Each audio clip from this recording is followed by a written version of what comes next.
Yesterday, when I was young, the taste of life was sweet as rain upon my tongue. I teased at life as if it were a foolish game, the way the evening breeze may tease a candle flame. Chapter 20. Leaving Vietnam. On October 2nd, Lieutenant Matrzak stepped in as our new platoon leader, filling the boots left by Lieutenant Surratt, who'd transferred to another infantry unit to finish out his combat tour in Vietnam.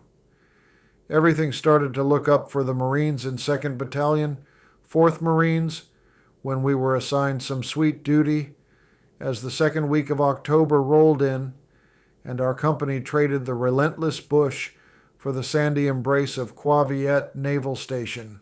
Our mission? Guard the perimeter for a solid 7 days. The transition was a result of Operation Keystone Cardinal and preparation for the battalion pull out of Vietnam.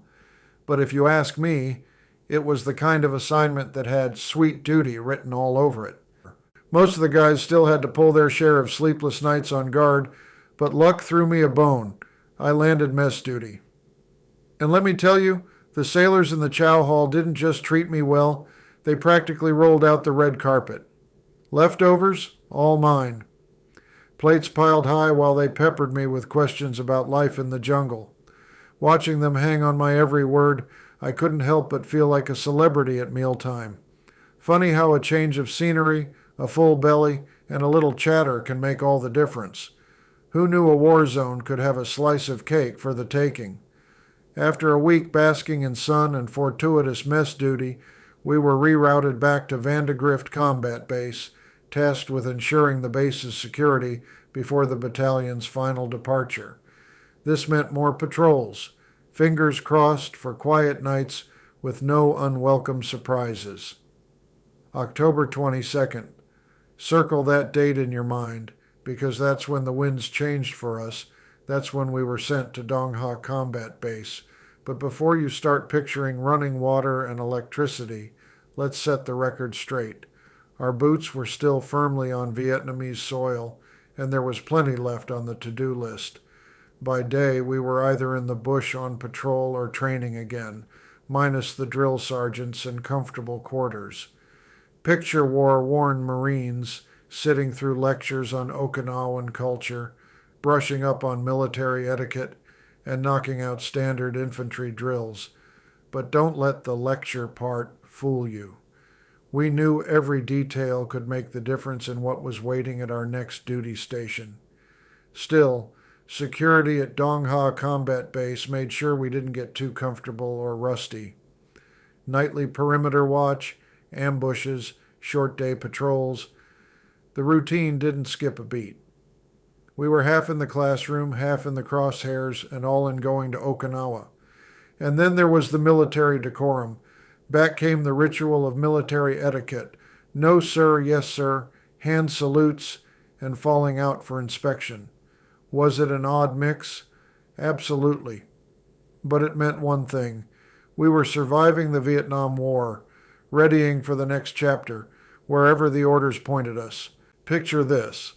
On a momentous Sunday morning, given some leisure time, we were sprawled across every inch of our wooden hooches, limbs dangling, minds adrift, resembling a heap of overcooked spaghetti that someone had flung onto canvas cots. Our so-called luxury suites were, in reality, rough-hewn 12 by 24-foot shacks. Think floors that creaked with every step, plywood walls, and a corrugated tin roof that leaked buckets during rain. Any ventilation depended on screen windows strategically placed along the side walls. Yet, compared to our last resort, the warm, soggy embrace of the Vietnamese jungle, these new quarters felt like a 5-star escape. Morale had lifted a notch that morning, too. Fred Butler, Brian Bossong, and Doc Bob had all made their way back to us, patched up and stitched together like raggedy dolls, but alive and ready to head home. Their return sparked a flicker of hope in all of us, a sign that maybe, just maybe, the worst was behind us. Then, as if the universe itself had grown bored of our lounging, the air was suddenly shattered by a musical eruption. A band had launched into the song Cherish by The Association, blaring so loudly I half expected the tin roof to vibrate itself into orbit. Before I could wonder if I was hallucinating, Fred Butler, ruddy red hair, Michigan-born, and generally incapable of subtlety, materialized in the doorway. "Come on, guys. There's a band setting up outside. Hurry up and get a seat. A USO show is here." Instant chaos. Marines flung themselves out of bunks and into pants with the urgency of men who'd just learned the mess hall was serving steak. I found myself in a three-way squeeze at the doorway, shoulder to shoulder with two other desperate souls, all of us crammed together like toothpaste in a nearly empty tube. From somewhere ahead, another voice hollered, "There's a couple of girls. Look, guys, look." That was all the motivation I needed. I juked left, leaping like a bullfrog to break free from the jam, and sprinted toward the amphitheater, a mere 50 yards away, but it might as well have been the moon. In my adrenaline-fueled dash, I forgot about the architectural hazard above the steps. The jagged corner of the tin roof introduced itself to my scalp with a vicious slice, immediately sending a red river streaming down my face. Did I stop? Of course not. This wasn't Bob Hope and Rachel Welsh, but it was plenty good enough for us. The siren song of Cherish and the promise of music kept me going. Little John, always the one for tact, saw me and yelled, "Hey, Wags, you better get that cut taken care of. You're bleeding like a stuck pig." But what was a little cranial trauma compared to the once-in-a-lifetime sight unfolding on stage? There, in all their dazzling glory, were two young Filipino girls, hair dyed blonde, voices like an angel's, and wardrobes straight out of a shindig dream, wiggling to the beat like go-go dancers. In case you're wondering, Shindig was a teenage TV dance show. Every time they shook their booty, the Marines cheered like it was Times Square on New Year's Eve. I wiped the blood out of my eyes and groaned, "Oh shit, I've got to get this cut taken care of. Priorities, right?" Reluctantly, I peeled myself away and sprinted to sickbay, trailing blood splatters and shattered dreams. At the infirmary, a Navy Corps man looked up, unimpressed by my dramatic entrance. "Stitch me up, Doc, stitch me up," I begged, bouncing on the balls of my feet. "I've got to get back and see that USO show." The Corps man took his time, parting my hair to survey the damage. "Hold your horses, Marine. Let's take a look at this thing." "Yeah. Looks like you're going to need a few stitches," he said, with the enthusiasm of a man discussing wallpaper. "Let me deaden the area first." "Christ's sake, Doc, you don't have to deaden it. Just stitch me up, man." He shook his head. "Oh, we better deaden it. This'll take a little while." "Doc, hurry! I'm missing the USO show." As the Corps man worked, I could hear the music drifting in. Those Filipino girls sounded more American than Southeast Asian singers. Between songs, they would address the crowd in halting, broken English, their accents so different from their singing voices. Finally, after what felt like a full day, the Corps man wiped the last of the blood from my head and pronounced me fit for duty and for girl watching. I sprinted back to the amphitheater, stitches throbbing, just in time to catch the closing act.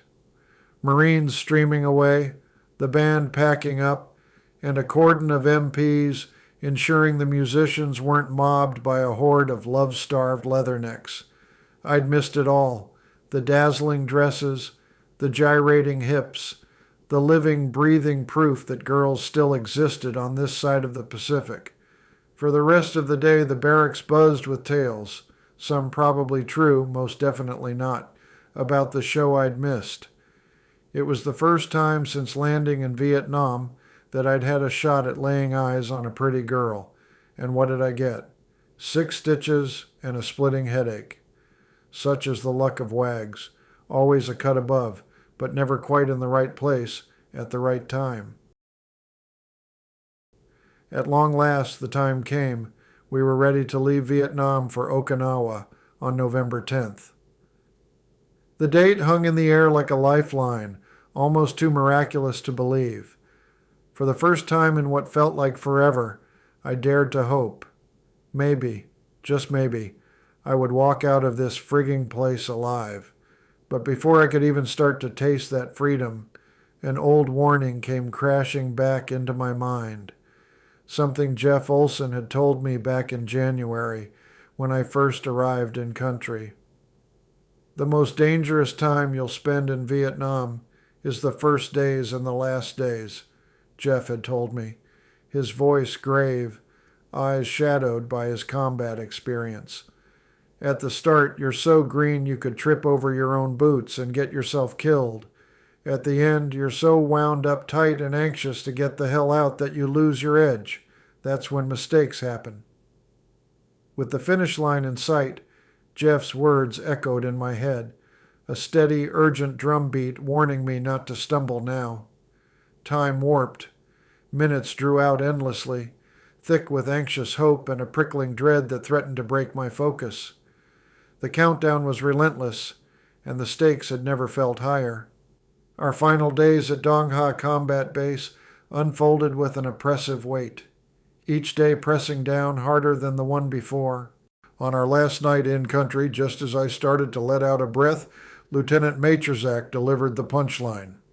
2 squads from 1st Platoon will be running an ambush tonight. Sergeant Allo, you'll be taking the men out at dusk. Your radio call sign will be Gangbuster 1. He pointed to a map, marking our ambush checkpoint, and handed it to Sergeant Allo. Assemble the platoon in front of my command post at 2000 hours, 8 p.m. Light combat gear only. That's all. You're dismissed. On what should have been our last quiet night in Vietnam, I was gearing up for one last trip into the jungle. On a dangerous ambush, no less. So if the last days were supposed to be the riskiest, try the last damn night. When we formed up at the command post, Lieutenant Majorzak led us to the perimeter and pointed to the looming silhouette of the mountain where we'd set up our ambush. You'll be halfway up on a trail on that hill. Keep noise discipline on the way out, he instructed. Sergeant Allo, looking every bit the grizzled, battle-worn Marine he was, growled a crisp, "Aye, aye, skipper." But there was no mistaking the grim set of his jaw. None of us wanted to be out there on our last night, not even him. Leaving the safety of the fire base felt like tempting fate, and as we filed out into the darkness, every step was weighted with the hope that we'd live long enough to see that ship and the freedom it promised. As dust settled over the patrol, a wave of discontent washed through our platoon. The prospect of one more night in Vietnam, especially with the shadow of the North Vietnamese army looming over us, was enough to turn even the bravest among us into reluctant Marines. Grumbling voices echoed through the ranks, and it didn't take long before someone finally voiced what everyone was thinking. "We're going to sandbag this ambush, right, Sarge?" Sandbag, that was our code for ducking the mission. Finding a quiet corner safely outside the perimeter to ride out the night, and steering clear of any firefights. No one was itching for heroics, least of all Sergeant Alo, our formidable hardcore leader. He wore his reputation as a warrior like armor, but even he couldn't hide his reluctance. It was our last night in country, and the last thing any of us wanted was a run-in with the NVA. Sure, the odds of making contact were slim, but as any grunt knows, Murphy's Law has a twisted sense of humor. If something can go wrong, it will, usually at the worst possible moment. By the time we reached the base of the mountain, Sergeant Allo made his call. Spotting a dense hedgerow about 50 yards out, he led us to a thicket that offered a semblance of safety. We'd dig in and sandbag the mission right there, far enough from the Dong Ha base to avoid suspicion, yet hopefully hidden from enemy eyes. Relief rippled through the platoon. For the first time that night, a flicker of hope kindled in our uneasy hearts. Still, The heavily vegetated mountain loomed like a silent menace, and nerves were stretched tight as tripwires. The shadowy jungle in front of us was thick with foreboding. No one had to be told to dig deep that night. Our fighting holes went down an extra foot or two. If this was our last night in Vietnam, we weren't planning on making it our last night too. The dark sky was deceptively peaceful, pinpricked with stars that seemed almost close enough to touch. We finished our trenches and hunkered down in silence. For a fleeting moment, it almost felt safe. I stepped out of my trench and went to take a pee. Then chaos erupted. Out of the darkness, a barrage of thunderous explosions shattered our position. The world ignited in jagged, white-hot flashes as high-explosive mortar rounds rained down, flinging earth and shrapnel in wild arcs, like confetti at a madman's parade. The air vibrated with shock waves, my ears ringing, each blast marching steadily closer, relentless as a death drum. I slammed myself as flat as possible onto the ground, but not before a burning pain sliced through the back of my leg. The chaos narrowed to my own heartbeat and the desperate shouts of our corpsman. "Anybody hit?" Doc Bart repeatedly yelled, his voice cutting through the noise. "Yeah, over here. I caught one in the leg," I shouted back, panic rising with the pain. Doc Bob scrambled over, steady despite the chaos. He checked my leg. Bleeding, but not fatal. He wrapped it tight, his hands practiced and calm. That was when Sergeant Allo realized the cruel irony of our predicament. We were being pummeled by our own mortars. The safe spot we'd chosen was the exact target of a pre-planned H&I, harassment and interdiction, mortar mission from Dong Ha. If we'd followed orders, we would have been fine. Instead, we were catching hell from our own side. Sergeant Allo's fury crackled over the radio as he barked at the mortar crew to cease fire. He knew the fallout.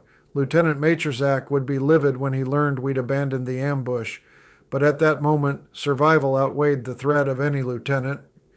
When the shelling at last faded into a chilling, unnatural silence, I spotted Sergeant Allo picking his way through the haze. That night, the usual scowl and playful jabs were gone. His eyes held a spark of raw worry. That look sent a cold shudder straight down my spine. If Allo, our rock, was rattled, then hell, maybe things were even worse than I'd let myself believe. "It's not as bad as it looks," Doc Bob said, his voice a steady hand in the chaos. "But I need to get him back to Elliot for a closer look. You up for walking back to Elliot, Wags?"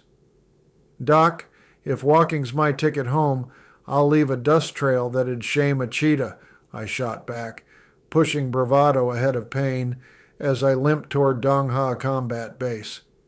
Doc Bob's arm around my shoulder was firm, assisting my every step as he offered up his signature mantra, "You'll be fine, you'll be fine." Words that landed like life preservers thrown into a stormy sea. Inside the so-called sterile embrace of the sickbay hooch, a place only our two comedic corpsmen could call sterile, Doc Bart took command with the grace of a maestro. He made quick work of the bloodied pant leg, revealing the shrapnel's artwork beneath. "You really yanked Lady Lux by the tail today, Wags," he chuckled, eyebrow arched. "Just a small sliver that must have nicked a vein. Looks worse than it is. I'll have you patched up and back to trading tall tales before you can say go Navy." As Doc Bart worked, his banter swirling around me like antiseptic smoke, I realized my survival in Vietnam was its own odd brand of comedy. A twisted wink from fate, delivered with a mix of grit and the stubborn will to see tomorrow. It was as if this damn war had decided to plant one last mocking kiss on my cheek before allowing me to leave its diabolical jungle. When we fell out in formation the next morning, Lieutenant Matroszak's voice trembled slightly as he began reading out names from the list in his hands, his eyes avoiding ours. Each name he called seemed to echo in the thick, humid air, pulling Marines from the formation one by one to form a separate group behind him. There was a heavy, anxious silence among us. No one, not even those being summoned, had any inkling of what fate awaited them. The uncertainty gnawed at us all. When the last name had been called, Lieutenant Majorzak turned to face the new group. His expression was grave, and his words came down like a hammer. Those whose names had been read would not be leaving Vietnam with the rest of us. Instead, they were to be reassigned to other units in Vietnam while we departed for Okinawa. The explanation was painfully simple. Those who had spent 3 months or less in country were required to stay and complete their full 13-month tour. There was no room for exceptions, no space for argument. It was an order, as cold and indifferent as the war itself. In that moment, I saw the light drain from their faces. Shock, confusion, and then sorrow twisted their features as the reality of the situation took hold. Some stared at the ground. Others looked at us, at their friends, their brothers, with eyes full of pain and disbelief. I will never forget those faces etched forever in my memory, nor the way my own heart broke as I prepared to leave them behind. The bond we shared had been forged in fear and fire, and now with a few words that bond was being torn apart. It felt like a betrayal, not by each other, but by fate itself. We wanted to reach out, to offer comfort, but there were no words that could soften the blow. Our departure felt hollow and undeserved, and as we gathered our things, the weight of guilt and helplessness pressed down on us. We had shared everything, laughter, exhaustion, terror, and now, in the space of a few minutes, we were being separated by an invisible, unyielding line. Nothing in our past had prepared us for the sorrow of that day. The knowledge that our friends would remain in harm's way while we left them behind haunted us, a wound that would not heal. The sound of their names, spoken aloud, still echoes in my mind, a reminder of the randomness of war and the silent suffering it inflicts on those who serve. When the command finally came down, grab your gear and load onto the trucks, any sense of relief or excitement we'd expected was washed away in a heavy, aching gloom. There wasn't even a moment to say a proper farewell. Instead, we were rushed, almost herded, onto the waiting trucks. The orders barked with urgency, leaving no room for hesitation or sentiment. The thought of what waited for us offered no comfort, only uncertainty and a sense of loss. As the diesel engines rumbled to life and the trucks lurched forward, thick clouds of dust rose up, blurring the faces of the comrades we were forced to leave behind. Through the haze, I caught glimpses of some of them, their hands raised in silent, mournful farewell. Their eyes held a sorrow that mirrored our own, a quiet, haunting knowledge that this might be our final parting. The distance between us grew with every turn of the wheels, and the reality of our separation pressed down on us, suffocating in its finality. Our journey took a nautical turn as we boarded a boat ferry that glided along the winding Qua Viet River. The air was thick with anticipation as the river gave way to the open coast, where an imposing LST, landing ship tank, awaited. We filed into its cavernous bow, gear clattering and nerves tingling. No sooner had we left the relative calm of the river than the sea decided to put on a show. Waves heaved, the ship pitched and rolled, and within moments, a chorus of groans signaled that seasickness had claimed its victims. It was a rough ride, but we clung to the thought that each churn of the ocean brought us closer to freedom. Our ordeal at sea didn't last long. Soon, the hulking silhouette of the USS Dubuque loomed on the horizon. This wasn't just any ship. It was a marvel, a troop transport vessel capable of cracking open its stern ramp, wide enough to swallow our LST whole, like some mechanical leviathan. Once securely nestled inside the Dubuque, we endured several more days of queasy, stomach-churning travel. But remarkably, our spirits remained high. Every nauseating hour was a reminder that we were finally leaving Vietnam behind for good. When we finally set foot on Okinawa, the relief was palpable. I had only a couple of weeks to wait before I could board a plane and finally reunite with my family, a prospect that had fueled me through countless tough days. While the rest of my battalion plunged back into the grind of daily infantry training and readiness drills, my own responsibilities shrank to a single, blissfully simple task: show up for the early morning formation just so they could confirm I hadn't vanished. After everything we'd been through, it felt almost surreal, a peaceful interlude before the homecoming I'd been dreaming of for so long. As the sun sank toward the Okinawan horizon, painting the sky in ribbons of gold and amber, I stood on the edge of a lush green field, swept up in a tidal wave of nostalgia and brotherhood. It was the last weekend before we would bid farewell to a chapter that had shaped us in ways words could hardly capture. My brothers from 1st Platoon, Golf Company, 2nd Battalion, 4th Marines, men I'd sweated, laughed, and bled with, were gathering for one final memory, an exclamation point at the end of our shared story. Brian Bossong, ever the ringmaster of good times, had rounded us up for a football game that promised more than just friendly competition. It was a chance to seal our bond with one last hurrah before duty pulled us in separate directions. As I walked onto the field, the scene was classic. Big Bear, our larger-than-life quarterback, presided over the game with a swagger that only a semi-pro athlete could pull off. He called the shots with the precision of a maestro, turning chaos into choreography. Around him, Tom Freyo, Beetle, Gary, and the rest of our motley crew brought an infectious energy, their laughter bubbling up and spilling out across the field. For a few precious hours, the shadows of war faded, and we were just a bunch of friends, chasing glory under the sun. Brian, his grin impossible to ignore, darted and weaved past defenders, playing with the reckless joy of a kid on summer break.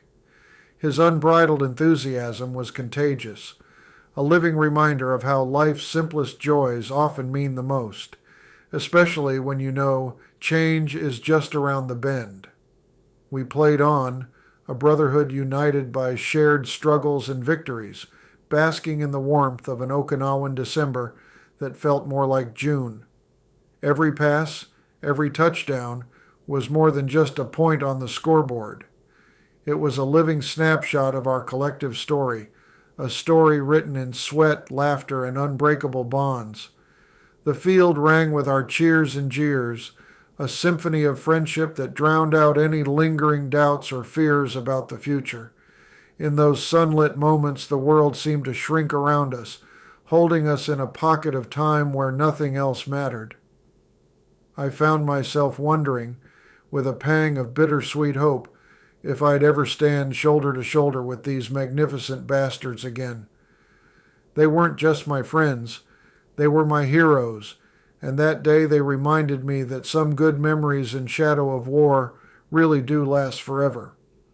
The next day I packed my bags and left Okinawa behind, carrying with me not just memories, but a deep gratitude for the men who made that chapter of my life so extraordinary.